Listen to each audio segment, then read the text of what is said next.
താങ്കൾ ജ്യോതിഷപരമായി സമീപിക്കുന്നവർക്ക് വേണ്ട ഉപദേശം കൊടുത്തുകൊണ്ടിരിക്കുന്ന ആളാണല്ലോ. ഇപ്പോൾ എനിക്കൊരു സംശയം തോന്നിയിരിക്കുകയാണ്.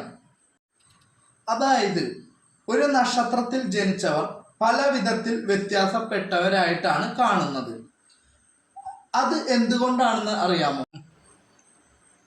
അത് എന്തുകൊണ്ടാണെന്ന് ഞാൻ പറയാം. ഒരു നക്ഷത്രത്തിന് 4 പാദങ്ങളുണ്ട്. ഈ ഒരു നക്ഷത്രത്തിൻ്റെ ദൈർഘ്യം 60 നാഴികയാണ്. 60 നാഴികയെ 4ആക്കി ഭാഗിച്ചിട്ടുണ്ട്. ഈ 4ആക്കി ഭാഗിച്ചപ്പോൾ ഒരു ഭാഗത്തിന് 15 നാഴിക കിട്ടും.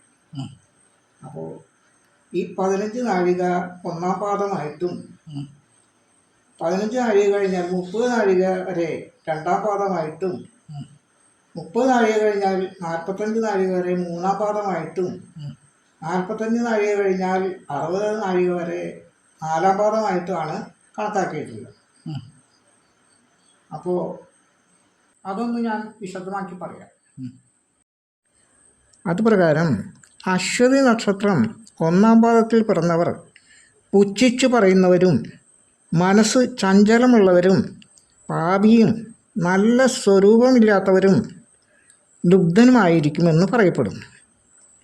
2-ാം പാദത്തിൽ പിറന്നവർ ഭാവി കാര്യങ്ങളെ മുൻകൂട്ടി നിശ്ചയിക്കുന്നവരും അഴകുള്ളവരും നന്മ ചെയ്യുന്നവരും വേദശാസ്ത്രങ്ങൾ അറിയുന്നവരുമായിരിക്കും. 3-ാം പാദത്തിൽ പിറന്നവർ മാന്ത്രിക ജ്യോത്സ്യങ്ങളിൽ വിശ്വാസമുള്ളവരും നല്ല വാക്കുകൾ ആരോടും പറയുന്നവനും മൂലരോഗമുള്ളവനും സത്യവാനുമായിരിക്കുമെന്ന് പറയാം.